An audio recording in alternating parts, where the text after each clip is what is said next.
गांव के बीचों बीच एक पुराना बाजार था, लालपुर हाट।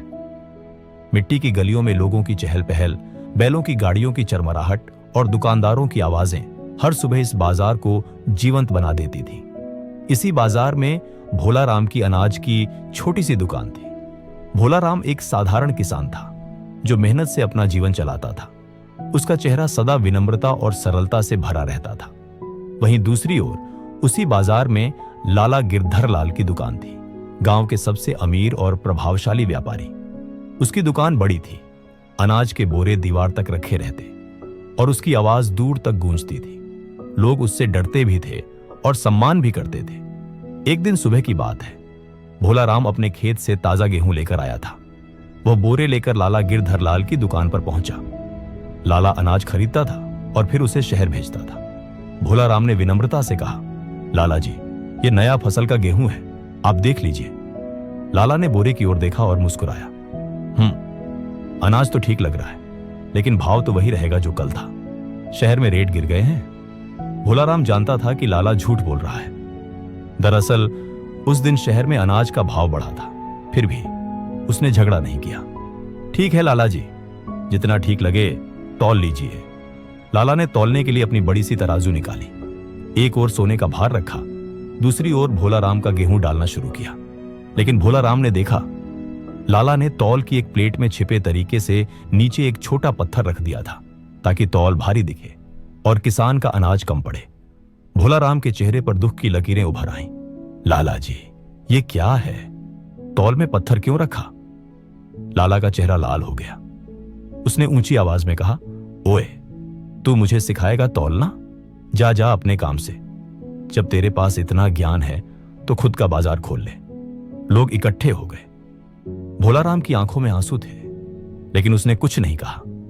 उसने बस इतना कहा, लाला जी, दुनिया के तराजू में आप मुझे धोखा दे सकते हैं, लेकिन ऊपर वाला सब देख रहा है। एक दिन वो भी तौल करेगा। कर्मों का हिसाब तब सबके सामने होगा। लाला ठहाका मारते हुए बोला, ऊपर वाला आए तो बताना, तब तक तू अपना हिसाब रख लेना। दिन बीतते गए। लाला की दुकान चलती रही। भोला राम धीरे धीरे कमजोर होता गया। उसके खेत सूखने लगे, परिवार तंगी में आ गया, लेकिन उसने कभी किसी को धोखा नहीं दिया। गांव के लोग उसे ईमानदार भोला राम कहने लगे। एक दिन गांव में अकाल पड़ गया। बारिश कई महीनों से नहीं हुई थी। खेत सूख गए, अनाज खत्म होने लगा। लोग खाने के लिए तरसने लगे और ऐसे समय में लाला गिरधर लाल ने अनाज के भाव आसमान छूने लायक बढ़ा दिए।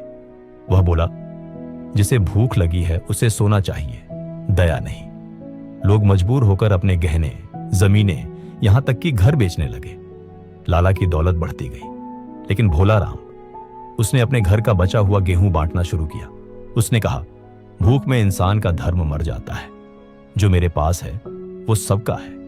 धीरे धीरे उसका सारा अनाज खत्म हो गया। उसकी पत्नी ने आंसू भरी आंखों से कहा, अब क्या करेंगे भोला राम? हमारे बच्चों का भी तो पेट भरना है। भोला राम मुस्कुराया।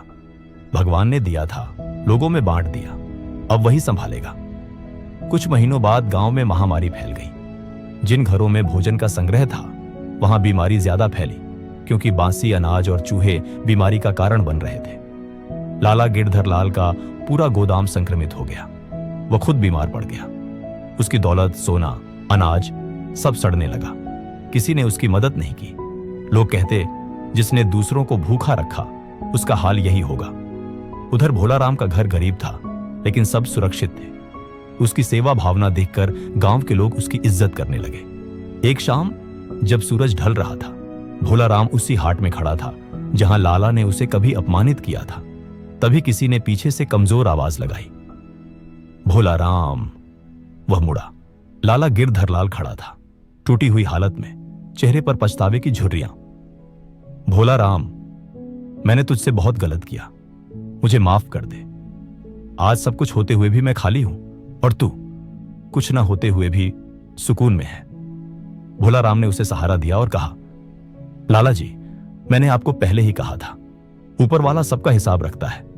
यह तराजू का नहीं, कर्मों का हिसाब है। लाला की आंखों से आंसू बह निकले। मुझे लग रहा है जैसे मेरा पूरा जीवन व्यर्थ चला गया।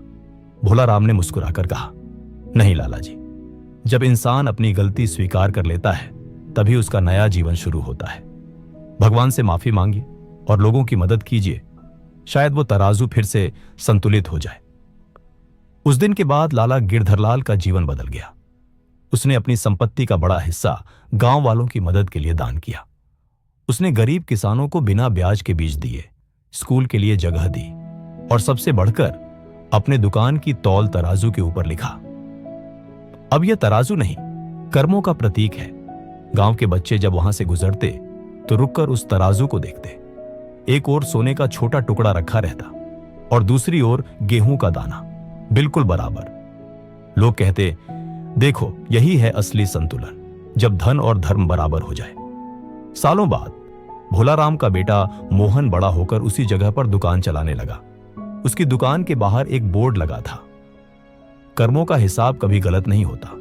लोग आज भी उस गांव की कहानी सुनाते हैं कि कैसे एक किसान की सच्चाई ने एक लालची व्यापारी का हृदय बदल दिया। एक बुजुर्ग जब अपने पोते को कहानी सुनाते हैं, वहीं संतुलन मिलेगा। कहते हैं, कर्म का फल देर से सही पर सटीक मिलता है। भोलाराम ने जो दूसरों के लिए किया वही उसका सबसे बड़ा धन था, और लाला गिरधरलाल ने जो सीखा वही उसकी सबसे बड़ी संपत्ति बनी।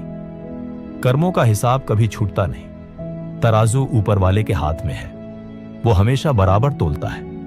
जब तुम दूसरों के साथ न्याय करते हो तो जीवन तुम्हारे साथ न्याय करता है। तराजू झूठ बोल सकता है लेकिन कर्मों का हिसाब कभी नहीं। दोस्तों, अगर आपको यह कहानी पसंद आई हो तो कृपया इसे लाइक करें और अपने दोस्तों के साथ शेयर करें। अगर आप ऐसी ही और प्रेरक कहानियों को सुनना चाहते हैं तो हमारे चैनल को सब्सक्राइब करें और बेल आइकन दबाना ना भूलें।